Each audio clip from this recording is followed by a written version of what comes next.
You're listening to Not So Life from Asteroid G. I'm Mike Finkelstein. With me in the booth, I pretty much now it's set to roll for the foreseeable future, is the other Mike. Hi, how you doing? I think you guys are stuck with him at this point. I mean, yeah, I just happened to say yes, and here I am, multiple times. 7 episodes in with no sign of stopping. I'm pretty much just going to make you a permanent host at this point. This is fun. I'm enjoying this. Yay! This week, well, speaking of permanent hosts and the opposite therein, Right. this week we're going to be discussing the sad fall of MTV News. The news just reported on MTV News, noting that MTV News is now no longer going to be doing the news because Paramount has axed them. It's sad, really, because, we were kind of briefly talking about it. Like, I remember that from my childhood, the little breaks in between, like, when, we also talked about when MTV actually played music and not reality TV all day long. Like, back when it was good. Now you got to find, like, MTV 7 on, like, some random channel to see actual music. But it's still sad. Like, Kurt Loder and, some of the other hosts, but he was the main one that I remember all those years. You got your some semblance of news when you were a kid right around then. It's sad. It was interesting. Yeah, no, I remember. I watched. I mean, I wasn't quite as young a kid as you were during that time period. But no, I remember. I remember going in, and it was still around the time when MTV was playing some music, TRL or whatever was on as well, and they just started really going behind like Real World and Road Rules, which was the kind of spin-off sort of thing, just like people doing dumb stunts around the country in an RV before Jackass. But you could see how Jackass came out of that. Yeah. But mostly Daria. Like, they do long marathon blocks of Daria, and then at 10 minutes after the hour during the marathon blocks every hour, Kurt Loder or Tabitha Sword and one of them would come on and they just give you the news, and you're like, wow, I feel just slightly educated now. Yeah, it made you feel like an adult while doing, stupid kid stuff. So, like watching music videos in Daria. Yeah, no. Classic show, by the way, Daria. Like one of the best and very underrated. The spin-off of Beavis and Butthead, actually. She was a character on that show, and they're like, hey, she's popular. Let's make a show about her. And it worked. And it worked really well. It had a totally different vibe from Beavis and Butthead. One that I appreciated because, she was a loner, antisocial kid, and I'm like, this speaks to me. Relatable. So relatable. She hates the jocks, and I hate the jocks. Look at that. Yeah, it's like, my wife and I talk about that show sometimes because, we both watched it growing up. And I can remember like one line from it, and like her friend Jane and her were talking. And I think this jock, I think his name was Kevin or whatever. He was saying something, and he was like, bummed that he couldn't get a good score on a test. And, I remember Jane saying, just remember, it's not how well you play in the classroom, it's how well you play football. And he was like, yeah, I could do that. And I was like, oh, I was a jock, and that hurts me. That was smart. I always flash on the science project with the mice that they were supposed to train to do mazes, and the whatever happened with Daria and Kevin's one, because he was on her science team, just the two of them. She got an A for her explanation. The teacher's like, "You get an A for all of this," and he's like, "All right." And then she's like, "You are a woman-hating man," and blah blah blah. And you get a D, and he's like, all right. Because it was still a passing grade. C's get degrees. That show was great. There was a lot of fun stuff. I mean, I didn't actually hate watching Road Rules either, for at least its first few seasons. Just watching these dumb people. Like, it was better than Real World, in my opinion, because you could, like, watch people doing shit and not just being assholes in an apartment. They were assholes on the road doing games, and then occasionally just bitching in an RV. Like, it was better in my opinion. But it was like, a 20-year-old version almost of like Double Dare in a way, because they had like those physical challenges on there that were always like kind of stupid, but like, they had little teams and you get like immunity or whatever. Like, it was fun. It was like Survivor dumbed down, I guess you'd say. Survivor, I think, started off before Survivor, but just not with without the island. It was just a couple of RVs driving around. It was fun for what it was. I didn't like watch it religiously, but if a couple episodes came on after a Daria block, I'm like, well, it's here, whatever. And I remember watching the first couple seasons, and it was definitely better than the Real World. Mhm. The Real World, like I never got into it. I wasn't a fan. I thought it was dumb, Yeah. and at least like you said, with Road Rules, there was some kind of like consequence in games they were playing rather than just the drama and like the confession booths and all that. It just doesn't do it for me. Yeah. So with the fall of MTV News, however, we run Yeah. into the situation where like the news is not flashy. The news is not quote unquote special. It's a premium bonus provided to people to keep people hooked in and give them something else that they're staying around for the commercial breaks and everything. And it's Mhm. not like it's a money making affair to run little news group like that. It's just you did it because you wanted people to stick around on the channel. The news itself Yeah. didn't make money. It was everything around the news that the news was keeping you hooked for that made the money. Yeah, the advertising, the Mhm. time that you were spent watching, the ratings, etc. That's what made the money. Yeah. So getting rid of it, I mean, I can see it from a purely corporate sense because, MTV, all the cable channels are suffering because everything that's on broadcast TV is suffering. Like, Hmm. it's no one wants to pay for that anymore. They're all getting rid of their cable connections and they're either going back to antenna if they're Zennials who just don't want to pay for anything, which I can't blame them. Or they're going Yeah. online and finding YouTube, or they're paying for a streaming service or 20 billion. Because there's just more of that out there, and you can at least better fine tune what you're looking for at any particular time. So, cable companies have to cut back. A prospect like maintaining MTV News is difficult because it's not like it's YouTube ready either. It should be, but it's not Mhm. exactly. Like by the time you get the news that you want, you've already seen it somewhere else on Google News or your Twitter feed or whatever. So, I guess it's a Like money the losing proposition at this point. Yeah, the age of the internet, like we grew up before that was like a thing. We were just there, like when it was becoming a thing. Hmm. So like you have the touch of everything at your fingertip. Like it used to be, like the nightly news was how you got your news. Now you can pick up your phone that has more power in it than the first rocket to the moon and figure out anything you want to figure out at any given time. Yep. Whether it's true or not, sure. There's a lot of misinformation out there too, but you can find it at a second in your hand. You don't got to sit around and wait for the news anymore. It's already there for you. Well, that's the prospect that hurts every news program. Like, I don't know the last time I actually even thought to sit down and watch the news because I get up in the morning, I do my rounds, and I hit my a couple tech sites, I hit news, and then I go and I hit like a news blog that discusses like long term articles and like American elections and so forth. That's what I pay attention to. And Mhm. it's like I get all the news I need out of that without watching a news program or going to one of the cable news channels, and most certainly because I'm not the demographic anymore for it, without watching MTV News. Yeah, I mean, I'll get my news like on YouTube from a creator called Philip DeFranco. I feel like he does a pretty good job of like, giving it to you without like one side, more of like a conversation. He's not Mhm. going to try to steer you one way or the other, which I can appreciate. I did watch some CNN and Fox News back, and I'd hate to say it when Trump was in office, just because like, it was like a train wreck. What's going to happen today? And like that was kind of terrifying and fun to look at all at the same time. It was like Yeah. Russian roulette with what did he do with the country today. But I don't really pay attention to it much anymore because it's just boring and it doesn't affect me for the most part. And my little world and bubble encompasses a few things and few people, and I am happy in that. So unless something truly tragic happens, like I get my news in little snippets, and that's good enough for me.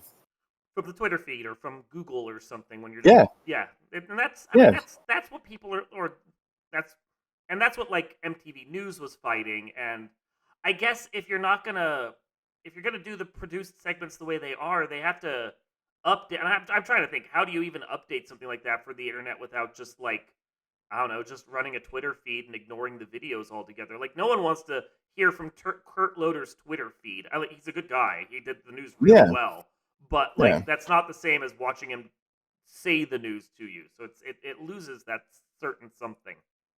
It used to be like, it was Tom Brokaw. It was, Hmm. Dan Rather. It was your nightly guy that you watched. For some of us, it was Kurt Loder for times because Yeah. that's what we were watching. And we were watching MTV. Like that was our guy. Hmm. You don't really have that anymore. And there's no connection, I guess you would say, that like our parents or grandparents may have had, or that kind of brand loyalty you had to like a certain network or time slot for your news. You just don't have it anymore. And that's just kind of the way things have evolved in this age of technology, with everything being there. And then to your point, like, it costs money to do these things. The production value, you got to pay people in a studio, you got to pay a producer to be in their ear, you got to pay a scriptwriter to write the script, you got to pay somebody to do the graphics. It's money, and money talks. And if it's not bringing in money, I mean, it's gonna go. Yep. Which is sad. I mean, there's a certain requirement of information. Like, the one nice thing about MTV News, the way it was for the people that were watching it, which not many people watch MTV News and MTV anymore, which Mhm. it's not even music television, it's just MTV.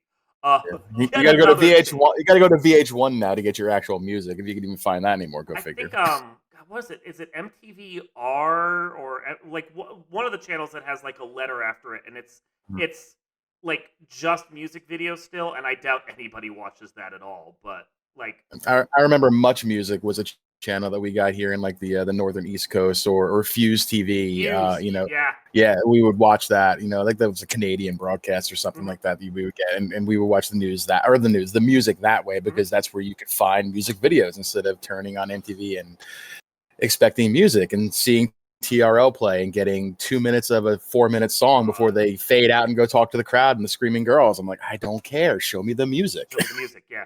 Show me good music while you're at, which TRL very rarely did. Yeah, they'd always skip, like, I grew up like a metal fan, so like, I remember Korn being on the list, and like they'd be like number 3 or 2, and they play like 40 seconds of like, Falling Away From Me or something, and then go off to like, I don't know, Carson Daly talking to some random guest like I do not care about. I'm like, well, I'm glad I sat around for 45 minutes to see 15 seconds of the song I wanted. Thanks, appreciate that. Well, and that's part of the reason why people just don't watch MTV for the music anymore. I mean, Yeah, even if MTV was going to play it, you can get the whole video online. Why yeah. bother doing that here? And I mean, in the age of YouTube and Spotify, Pandora for a while there, although I don't know how many people still use Pandora at this point, Mhm. but like, for those kinds of things, you get the whole song. If you're doing it through YouTube, you get the video as well.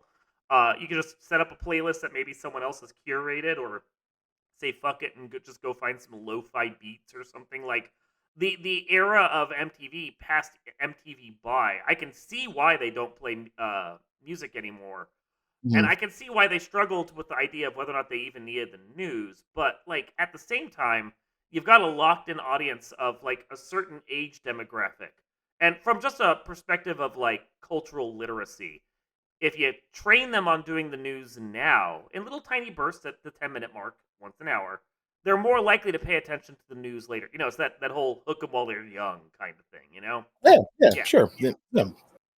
But I mean, they went in the direction of, our money is made through, these shows, because that's Reality. what people get into, the reality shows, and that's the bridge they went to, and that's what they crossed, and it's fine. But I mean, if to your point about cable again, the music stations you could find in like the 400s or 500s are where you find your music. If you wanted to throw that on in the background at a party, like, you didn't throw on MTV, you found like 80s hits on like channel 425 or whatever, and you just let that play in the background. You're not going to look for MTV, VH1, Fuse. It doesn't exist anymore. If you want a music, it's funny, but the music television is no longer synonymous with music. No.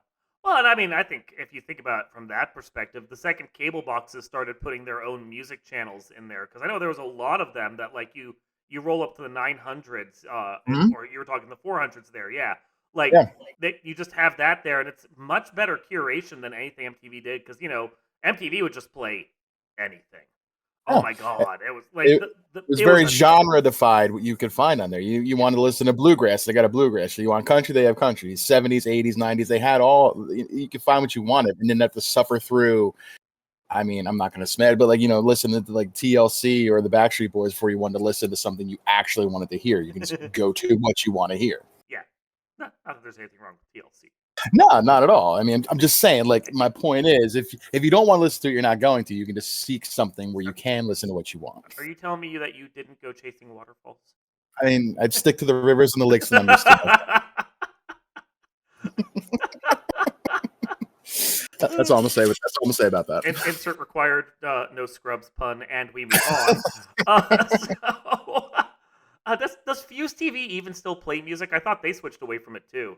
I've got, speaking of getting rid of cable, I got rid of my cable probably about like 4 or 5 years ago. Yep. And like, I just do YouTube TV, and like, I'll cancel that during the year. Like, I'd get it for sports in the fall for football. And other than that, like, I do, yeah, football. I just Football. do football. I mean, I'll watch, I'll watch YouTube. I'll watch my Hulu. I'll watch, Crunchyroll, Mhm. Netflix, whatever I feel like watching. I don't watch basic cable. When we have the YouTube TV, like I'll throw it on looking for something, and there's just nothing I want to watch. I don't want to watch TV. I mean, I loved having cable way back. I haven't had cable in like Oh, 10 years at least, but I loved having yeah, cable way back for like The Daily Show. It was great. yeah, I liked yeah, watching yeah. The Daily Show. When all the clips that are worthwhile from The Daily Show are put up on The Daily Show YouTube the next day, why Right. watch The Daily Show? Yeah, like I love Seth Meyers' segments, Mhm. like a closer look and Yep. his monologues on late night. And like I'm not always up late enough to watch it, but I can watch it the next day on Mhm. YouTube. Like I don't need to Mhm. stay up to watch it. I get that snippet of the segment broadcast that I want right there, that 10 to 15 minutes or whatever, and then I can just move on to watching kittens play with yarn. I mean, whatever else I feel like watching that day. And whatever music video you want that you can't find on YouTube or E- MTV anymore. Yeah. Exactly, Yeah. exactly. So yeah, pour one out for MTV News. It's sad, but it was inevitable. It would have been nice to think that they could have transitioned it over to like a YouTube channel that could have updated on a more regular basis and kept people interested and do stuff that way. But of course, then it would have been nice to think that they could have transitioned some of their music stuff over to a YouTube channel while they were at it, Right. you know? I mean, looking at it too, it wasn't, we're talking MTV News here, but I mean, Paramount slash 25% of their workforce, Hmm. Paramount being like the parent company that owns them, a quarter of their people don't have jobs anymore. And what Yeah. does that tell you about the state of broadcast anything? Well, and I mean, there are two factors that went in for that. One, the technology, industry, whole segment of the market is just contracted severely. Every technology company, of which you Mhm. pretty much have to count the studios now because of their streaming services, Sure. they've all been axing people.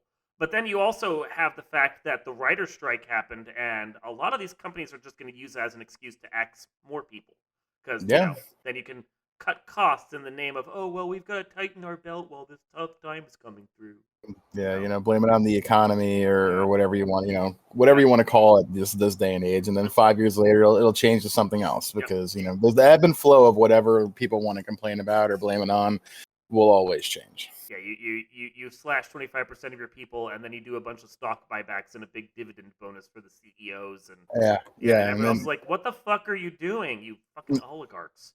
like I mean, I don't even know. We said we were gonna do this. I mean, we got to make our money. We got to pay for our Bentleys. I mean, God, Everyone um, should have the money to pay for their Bentleys, guys. Why don't you?